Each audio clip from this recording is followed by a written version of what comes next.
Iran और Israel, ये टकराव अब एक ऐसे पॉइंट पर आ गया है जहां सच क्या है और झूठ क्या, ये समझना लगभग नामुमकिन सा हो गया है। तो चलिए अगले कुछ मिनटों में उन 48 घंटों के रहस्य को सुलझाने की कोशिश करते हैं जिसने सब कुछ बदल कर रख दिया। देखिए, ये सिर्फ मिसाइलों की जंग नहीं है, ये एक साइकोलॉजिकल वॉरफेयर भी है।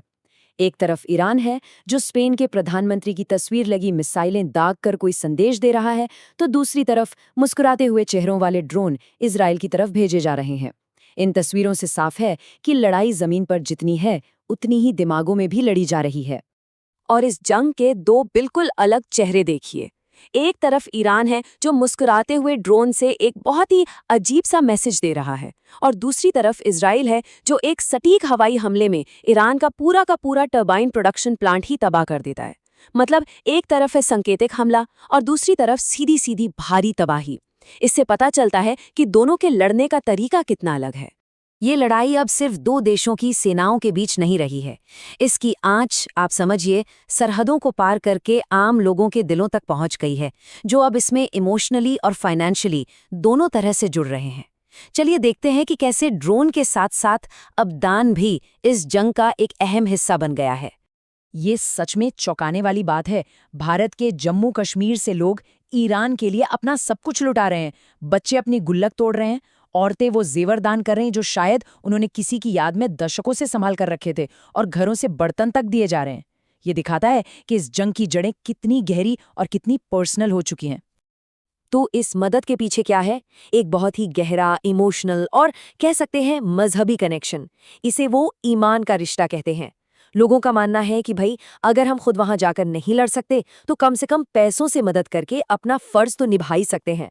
और यही वो कनेक्शन है जो इस लड़ाई को लोकल से ग्लोबल बना देता है।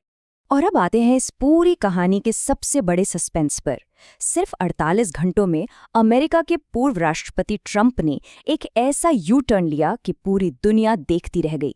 सवाल यह है कि उन कुछ घंटों में आखिर हुआ क्या था। कहानी कुछ यूं है।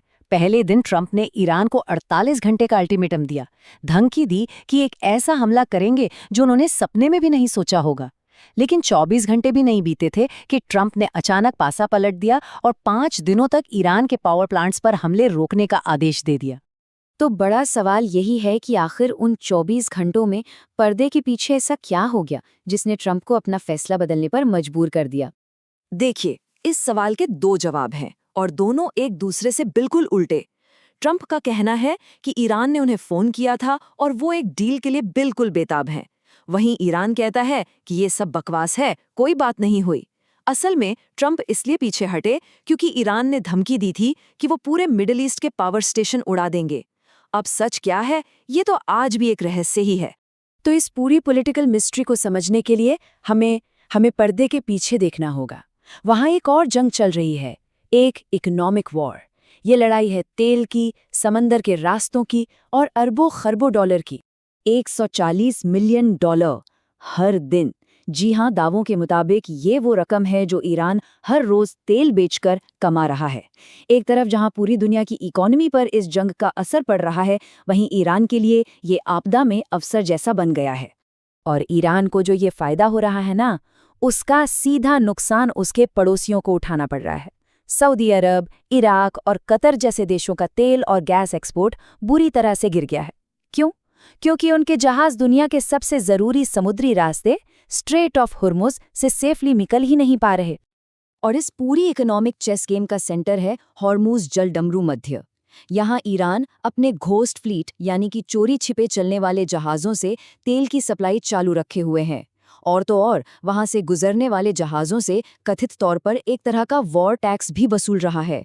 वहीं दूसरी तरफ खाड़ी देशों के तेल के कुएं लबालब भर चुके हैं, क्योंकि वो अपना तेल बाहर भेज ही नहीं पा रहे। तो इस मिलिट्री और इकोनॉमिक खींचतान के बीच क्या शांति का कोई रास्ता बचा है?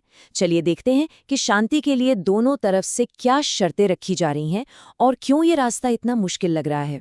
ईरान की जो शर्तें हैं वो बहुत साफ और बहुत बड़ी हैं। उन्हें सिर्फ एक सीज फायर नहीं चाहिए, बल्कि वो चाहते हैं कि भविष्य में कभी जंग न हो, इसकी गारंटी मिले। साथ ही अमेरिका को इस पूरे इलाके से अपने मिलिट्री बेस हटाने होंगे, नुकसान का हर्जाना देना होगा और स्ट्रेट ऑफ हॉर्मुज़ पर उनका कंट्रोल भी मानना होगा। और दूसरी तरफ हैं अमेरिका की शर्तें, जो उतनी ही सख्त हैं। वो चाहते हैं कि ईरान अपना मिसाइल और न्यूक्लियर प्रोग्राम पूरी तरह बंद कर दे और हिजबुल्लाह और हमास जैसे ग्रुप्स को सपोर्ट करना भी छोड़ दे। अब ये दोनों शर्तें एक दूसरे के बिल्कुल उलट हैं। इस बीच रूस, चीन और ब्रिटेन जैसे दुनिया के बड़े देश तनाव कम करने की बात कर रहे हैं। उनका साफ मानना है कि इस मसले का हल लड़ाई से नहीं निकल सकता, इसके लिए राजनीतिक और डिप्लोमेटिक बातचीत ही एकमात्र रास्ता है। तो आखिर में सवाल यही है, जब दोनों ही पक्ष ऐसी दीवारें खड़े कर रहे हैं जिन्हें पार ही नहीं किया जा सकता, तो क्या शांति के लिए कोई रास्ता बचा भी है, या फिर ये संघर्ष एक ऐसे अंधेरे में दाखिल हो चुका है जहां से वापसी का कोई दरवाजा नहीं?